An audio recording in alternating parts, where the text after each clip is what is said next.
నిన్న రాత్రి సుమారు 7 గంటల సమయంలో కత్తి చైత్ర అనే ఆమె మహిళను పంచేట్ గ్రామంలో అదే గ్రామానికి సంబంధించిన మారేళ్ల నాగయ్య అనే వ్యక్తి వాళ్ళ కుటుంబ సభ్యులు కొట్టారని కంప్లైంట్ ఇవ్వడం జరిగింది. ఆ కంప్లైంట్ మీద విచారణ చేసి చట్టపరమైన చర్యలు తీసుకోబడతాయి.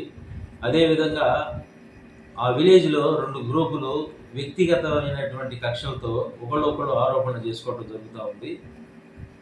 దాని మీద పోలీస్ స్టేషన్కి ఏదైనా కంప్లైంట్ వస్తే దాని మీద విచారణ చేసి చట్టపరమైన చర్యలు తీసుకుంటాం. ఎవరైనా సరే దానికి సంబంధించినటువంటి ఆరోపణలు ఏదైతే మాకు ఇచ్చినట్లయితే దాని మీద చర్య తీసుకోవాలి. పోలీసులు కొట్టడం అనేది కరెక్ట్ అయిన విషయం కాదు. అది వాళ్ళు వ్యక్తిగతంగా వాళ్ళ గ్రామంలో వ్యక్తిగతమైన కక్షలు ఉన్నాయి.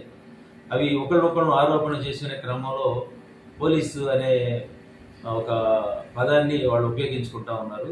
ఆ విధంగా అలా చేయడం తప్పు. ఆ విధంగా చేసిన వ్యక్తుల మీద ప్రాసిక్యూట్ కూడా చేయబడుతుంది.